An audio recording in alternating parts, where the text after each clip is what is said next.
ওই যে আমার আঙ্কেল আসতেছে। আমি এখন এলোমেলোভাবে শুয়ে থাকবো। আমি জানি আমাকে যদি এলোমেলো অবস্থায় আঙ্কেলে দেখে, আঙ্কেল আর না করতে পারবে না। আর আমি যা চাবো আঙ্কেলের কাছ থেকে ঠিক তাই পাবো।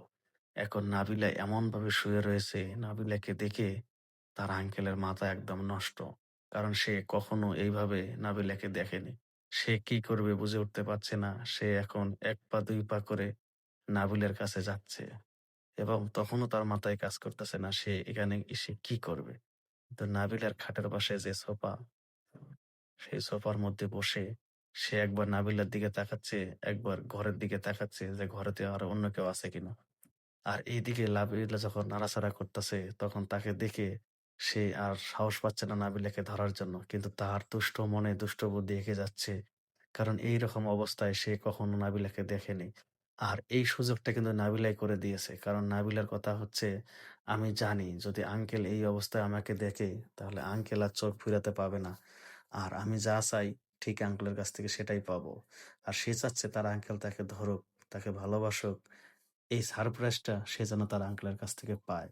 এখন তার আঙ্কেল দেখতেছে যে না, বাড়িতে আগে কেউ আছে কিনা দেখতে হবে। সে এখন নাবিলার রুম থেকে বের হয়ে সে এদিকে ওদিকে গিয়ে এখন বরাবর দেখতেছে এতক্ষণ যে দরজা দিয়ে এসেছে সেই দরজার বাইরে সিঁড়িতে কেউ আছে কিনা। সে এখন আস্তে করে ঘরের দরজাটা খুলে এখন দেখতেছে যে সিঁড়িতে আছে কেউ, না কেউ নেই। তার মনেও এখন একটা খুশি খুশি ভাব, যাক তার মানে নাবিলা আর আমি ছাড়া বাড়িতে কেউ নাই।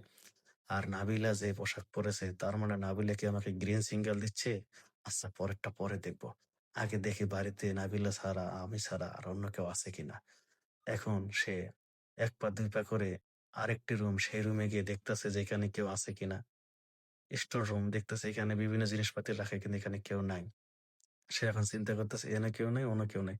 এই রুমে দেখি কেউ আছে কিনা। এই রুমে গিয়ে দেখতেছে যে না এই রুমেও কেউ নাই। তার মনে এখন আরো সাহস বেড়ে যাবে। যাক, তার মানে বাড়িতে নাবিলা আর আমি ছাড়া কেউ নাই। আর এইদিকে নাবিলা এমন একটা ভাব করতেছে ঘুমের, মানে সে কোনো কিছুই জানে না যে তার আঙ্কেল তার পাশে এসে বসলো এবং পুরা বাড়ি দেখতাছে। সে কিছুই বুঝতে পারতেছে না। মানে সে এমন একটা ভাব ধরে রয়েছে দেখেন ভাই।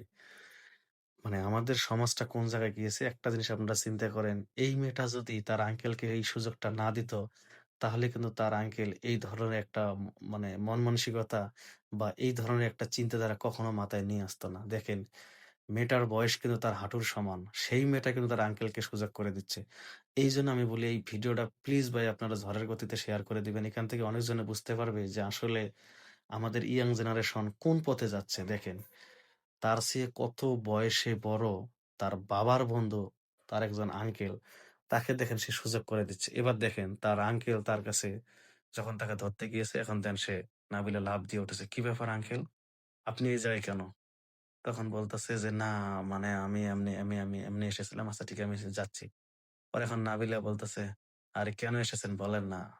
তখন সে বলতেছে, "আমি সত্য কথা বলতে কি, আমি তো গেছিলাম তোমার বাবার কাছে কিন্তু তোমার ঘরের দরজা খোলা। কিন্তু তুমি যেভাবে শুয়ে রয়েছো তোমাকে দেখে আমার আসলে থাক আমি কিছু আর বলব না।" পরে এখন নাবিলা বলতেছে, "স্যার আমি বুঝতে পারছি আসেন তো।" এই কথা বলে যখন নাবিলাকে ধরতে যাবে দেখেন নাবিলা ধাক্কা দিচ্ছে যে, "আঙ্কেল আমি আপনার মন পরীক্ষা করলাম যে আসলে আমি এইভাবে শুয়ে থাকি দেখি আপনি আমাদের বাসায় এসে কি করেন। কারণ আমি অন্যজনের কাছ থেকে শুনেছিলাম যে আপনার চোখের নজর ভালো না। কিন্তু আমি এটা বিশ্বাস করি নাই। তাই আজকে নিজে পরীক্ষা করার জন্য আমি এই ধরনের পোশাক পরেছি এবং আমি এইভাবে শুয়ে রয়েছি। দেখি আপনি কতদূর যেতে পারেন বা আপনি কি করতে পারেন। তা দেখি যে না, মানুষে যা বলে আসলে সবকিছু ঠিক। আপনার মন মানসিকতা ভালো না, আপনার চোখের নজর খারাপ। বুঝতে পেরেছি। আব্বুকে বলব আব্বু যেন আর কোনদিন আপনার সাথে এরকম সম্পর্ক না রাখে। আপনার মতো আব্বুর যেন বন্ধু না থাকে। কারণ এরকম আব্বুর বন্ধু না থাকাটাই বেটার।" এখন সেই মেয়েটা কি করতেছে? তাকে ধাক্কা দিয়ে বের করে দিছে।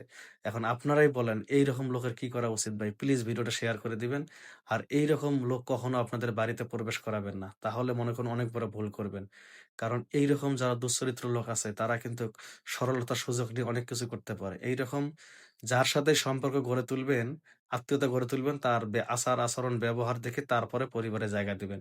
এই মেয়েটা যদি আজকে পরীক্ষা না করতো তাহলে তো জানতেই পারত না যে এই লোকটা কতটা খারাপ। তাই ভিডিওটা প্লিজ ভাই শেয়ার করে দিবেন। সবাই ভালো থাকবেন। আল্লাহ হাফেজ।